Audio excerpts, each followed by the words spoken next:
ጤና ይስጥልን የተከበራችሁ የአማራ ብዙሃን መገናኛ ድርጅት የማህበራዊ ሚዲያ ተከታታዮች እነሆ ለተሐሙስ የካቲት 18 ቀን 2013 ዓመተ ምህረት የዕለቱን ዋና ዜናዎች ይዘን ቀርበናል። ዋና ዜናዎችን ያዘጋጀችው ትርንጎ ይፍሩናት የማቀርብላችሁ ደግሞ ደጀኔ በቀለ ነኝ። አብራችሁን ስለምትሆኑ እናመሰግናለን። ጋፋትን ለማልማት የሶስትዮሽ ስምምነት ተካሄደ። ታሪካዊ የሆነውን የጋፋት ኢንዱስትሪና የጥበብ መንደር ለማልማት ያለመ የስምምነት ፊርማ ስነ ስርዓት በደብረታቦር ዩኒቨርሲቲ በደቡብ ጎንደር ዞን አስተዳደርና በመከላከያ ኢንጂነሪንግ ኢንዱስትሪ ኮርፖሬሽን መካከል ተካሂዷል። ስምምነቱ ጋፋት ታሪካዊ ይዘቱን ጠብቆ የቱሪስት መዳረሻ ማድረግና ለትውልድ ማስተላለፍ ያስችላል ተብሏል። ስፍራው ከጥንት ጀምሮ የብረታ ብረት የሸክላና ሌሎች የእደ ጥበብ ሙያ የነበራቸው ሰዎች ይኖሩበት ነበር። አካባቢ ያለውን የብረት ማዕድን ምክንያት በማድረግም አጼ ቴዎድሮስ በ1850ዎቹ በሀገር ውስጥ የእጅ ጥበበኞችንና የውጭ ሀገር ባለሙያዎችን በማሰባሰብ ሴቫስቶፖል መድፍን ያሰሩበት ታሪካዊ ቦታ ነው። በአፍሪካ የመጀመሪያ የሆነው የኢንዱስትሪ መንደርና ወታደራዊ ትምህርት ቤት እንደተጀመረበትም ይነገራል። ይሁን እንጂ ይህ ታሪካዊ ቦታ ታሪካዊ ይዘቱን ጠብቆ እንዲቆይ ባለመደረጉ የመጥፋት አደጋ ተጋርጦበት ቆይቷል። ቦታውን አልምቶ በመጠበቅ የቱሪስት መዳረሻ ለማድረግና ለትውልድ ለማስተላለፍ የደብረታቦር ዩኒቨርሲቲ የደቡብ ጎንደር ዞን አስተዳደርና የመከላከያ ኢንጂነሪንግ ኢንዱስትሪ ኮርፖሬሽን መካከል የሶስትዮሽ ትብብር ስምምነት ፊርማ ስነ ስርዓት ዛሬ ተከናውኗል። ዘገባው የአብዮት ከፋለ ነው። ማንኛውም እጩ ለመመዝገብ ያለ ደሞዝ ፍቃድ የማያስፈልገው መሆኑን ብሔራዊ ምርጫ ቦርድ አስታወቀ። ማንኛውም እጩ ለመመዝገብ ያለ ደሞዝ ፍቃድ የማያስፈልግ መሆኑን ብሔራዊ ምርጫ ቦርድ አስታውቋል። የኢትዮጵያ ብሔራዊ ምርጫ ቦርድ ለስድስተኛው ጠቅላላ ሀገራዊ ምርጫ የእጩዎች ምዝገባን እያከናወነ እንደሆነ ይታወቃል። የእጩዎች ምዝገባ ሂደቱን በመገምገም እንዲሁም ከፖለቲካ ፓርቲዎች የሚቀርቡ አቤቱታዎችን በማገናዘብ ያጋጠሙ ችግሮችን ለመፍታትም እየሰራ ነው። በመሆኑም በአዋጅ ቁጥር 1162/2011 እንዲሁም በእጩ ተወዳዳሪዎች ምዝገባ ድጋፍ ፊርማ አሰባሰብና የመለያ ምልክት አመራረጥ መመሪያ ቁጥር 7/2013 አንቀጽ 16 ንዑስ አንቀጽ 1 መሰረት የመንግስት ሰራተኛ እጩዎች ስራቸውን መልቀቅ ሳያስፈልጋቸው በእጩነት ለመወዳደር እንደሚችሉም ይደነገጋል። እንዲሁም እጩ ከሆኑ በኋላ በምርጫ ወቅት ያለ ደሞዝ ፈቃድ የማግኘት መብታቸውን በሕግ የተሰጠ ነው።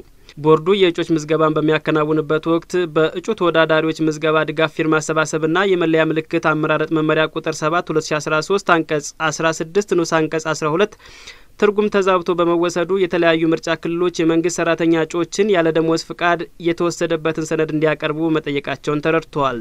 በመሆኑም የኢትዮጵያ ብሔራዊ ምርጫ ቦርድ ዛሬ ባደረገው አስቸኳይ ስብሰባ የተፈጠረውን መምታታት ለመፍታት እጩ ተወዳዳሪዎች ምዝገባ ድጋፍ ፊርማ አሰባሰብና የመለያ ምልክት አመራረጥ መመሪያ ቁጥር 7/2013 አንቀጽ 16 ንዑስ አንቀጽ 2 እንዲሰረዝ የወሰነ ሲሆን ይህንን ተከትሎ ማንኛውም እጩ ለመመዝገብ ያለ ደሞዝ ፍቃድ የሚያስፈልገው መሆኑን አጽንኦት በመስጠትም የዚህን አሰራር ክፍተት ለመድፈን ለምርጫ ክልል ጽህፈት ቤት አስፈጻሚዎች ይኸው መልእክት እንዲተላለፍ የሚደረግ መሆኑን ቦርዱ አሳውቋል። ዘገባው የተገኘው ከኢትዮጵያ ብሮድካስቲንግ ኮርፖሬሽን ነው። ለታላቁ የኢትዮጵያ ህዳሴ ግድብ አስተዋጽኦ የሚያደርግ የምሁራን ፎረም ሊቋቋም ነው። ለታላቁ የኢትዮጵያ ህዳሴ ግድብ ግንባታ አስተዋጽኦ የሚያደርግ የምሁራን ፎረም ሊቋቋም መሆኑን የግድቡ ግንባታ ህዝባዊ ተሳትፎ ማስተባበሪያ ብሔራዊ ምክር ቤት ጽህፈት ቤት አስታወቀ። በጽህፈት ቤቱ የዲያስፖራ ተሳትፎ የፐብሊክ ዲፕሎማሲና ዓለም አቀፍ ግንኙነት ዳይሬክተር አቶ ሄኖክ አለማየሁ እንደተናገሩት የምሁራን ፎረሙን ለማቋቋም የታሰበው ምሁራኑ ለሀገራቸው የሚያደርጉትን አስተዋጽኦ ለማሳደግ ነው። ምሁራኑ ገንዘብ በማዋጣት በህዝብ ለህዝብ ስራ በመስራትና በተወሰነ መልኩ የህዳሴ ግድብ ላይ በድርድር በመሳተፍ አስተዋጽኦ ቢያደርጉም ከሌሎች ሀገራት አንጻር ሲታይ ግን ተሳትፎ አነስተኛ ነው። ኢትዮጵያውያን ምሁራን ለምን እንደ ግብጽና ሱዳን ምሁራን በንቃት አልተሳተፉም ብለን ስንጠይቅ ዋናው ችግር ተደራጅተው አለመገኘታቸው መሆኑን ተረድተናል ሲሉም ነው የፎረሙን መቋቋም አስፈላጊነት ያስረዱት። እንደ አቶ ሄኖክ ገለጻ በዩኒቨርሲቲዎች ደረጃ በአዳማ ሳይንስና ቴክኖሎጂ ዩኒቨርሲቲ ተጀምሯል። ከሳምንት በኋላ ደግሞ በባህር ዳር ዩኒቨርሲቲ ይጀምራል ተብሏል። ከውጭ ጉዳይ ሚኒስቴር መስሪያ ቤት ጋር በመሆንም ፎረሙ በይፋ እንዲቋቋም እንደሚደረግ የኢትዮጵያ ፕሬስ ድርጅት ዘገባ አመላክተዋል። ፎረሙ ከተቋቋመ በኋላ ምሁራን ልዩ ልዩ ስራዎችን ይሰራሉ ተብሎም ይጠበቃል ያሉት አቶ ሄኖክ በተለይም ደግሞ ፎረሙ በዩኒቨርሲቲዎች ቅርንጫፍ ጽህፈት ቤት ስለሚኖረው ምሁራን በቀላሉ ለሀገራቸውና ለታላላቅ ሀገራዊ ፕሮጀክቶች አስተዋጽኦ ለማድረግ ምቹ ሁኔታ እንደሚፈጥርላቸው አስረድተዋል።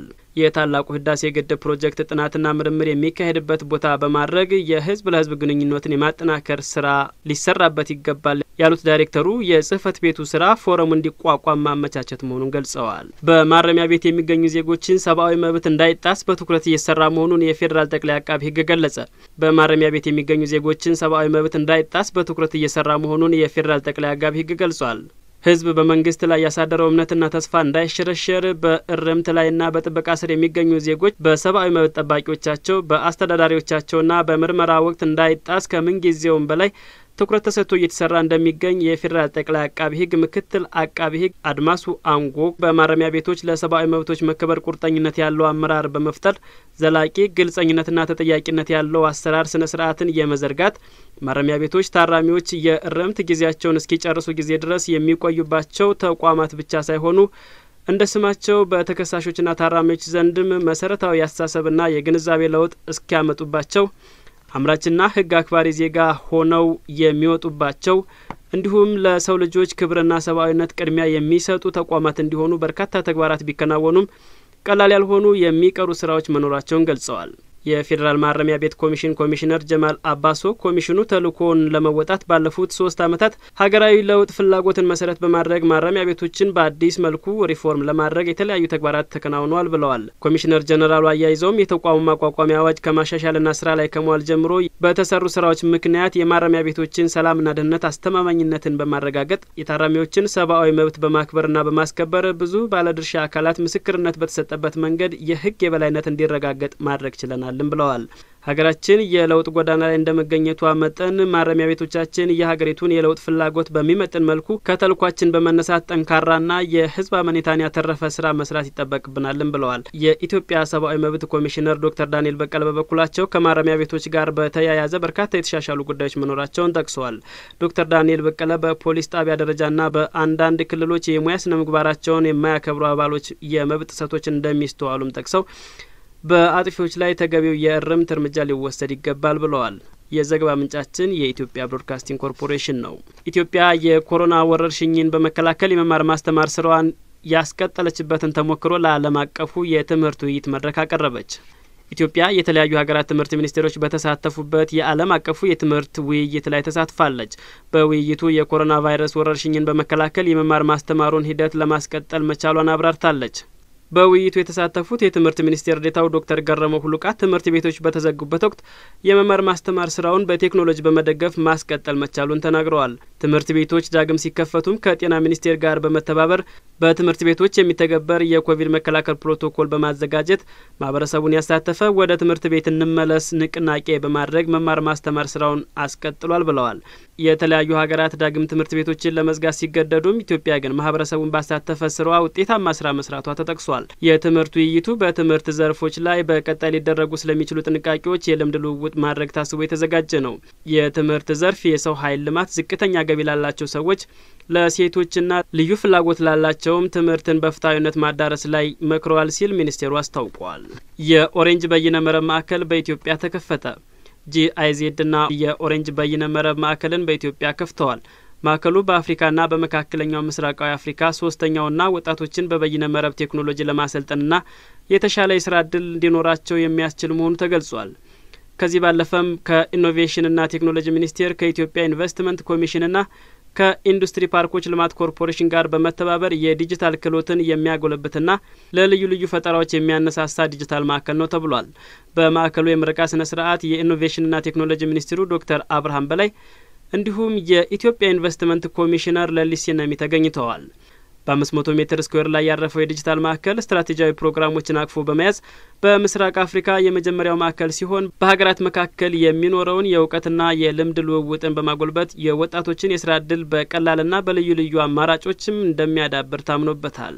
ከዚህ በተጨማሪም የስራ እድል ፈጠራን በመበረታታት ሀገራዊ የዲጂታል ስነ ምህዳርን ያስተዋውቃልም ነው የተባለው። የኦሬንጅ ዲጂታል ማዕከል የኮዲንግ ማሰልጠኛ ማዕከላትን የፋብሎ ሶሊደርና የስታርታፕ አክሰለሬተር ስትራቴጂያዊ ፕሮግራሞችን በአንድ ማዕቀፍ ስር ማቅረብ እንዲሁም የኦሬንጅ ቬንቸር አፍሪካ የመዋለ ንዋይ ድጋፍ የማመቻቸት ዓላማ ያለው ነው ተብሏል። ሁሉም ፕሮግራሞች ለተጠቃሚዎች የሚቀርቡት ከክፍያ ነጻ ሲሆን ለሁሉም ሰው እድል የሚሰጡና ለወጣቶች የዲጂታል ስልጠናን የሚያካትቱ ናቸው ተብሏል። ስልጠናው የተግባር የስታርታፕ አክሰለሬሽን እንዲሁም የስራ ፈጠራና የኢንቨስትመንት ትግበራ ስልጠናዎችም 90% የሚሸፍኑ ይሆናል። እንደ ፋና ብሮድካስቲንግ ኮርፖሬት ዘገባ ማዕከሉ በቀጣይም ከአዲስ አበባ በተጨማሪ በክልሎች ስራ እንደሚጀምር ተጠቁሟል። በመጨረሻም ከውጭ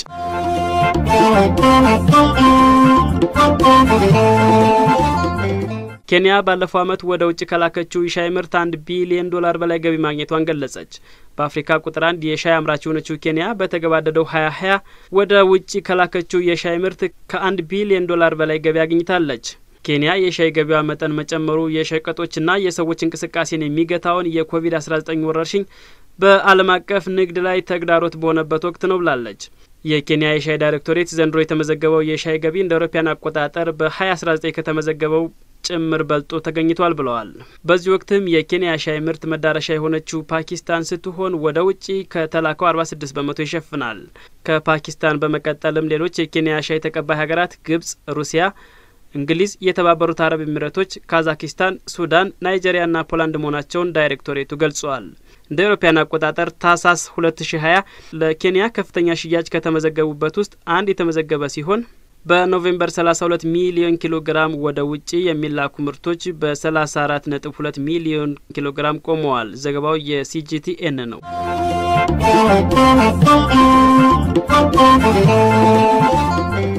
የተከበራችሁ የአማራ ብዙሃን መገናኛ ድርጅት የማህበራዊ ሚዲያ ተከታታዮች ለለቱ የተዘጋጁ ዋና ዋና ዜናዎች እነዚህን ይመስሉ ነበር።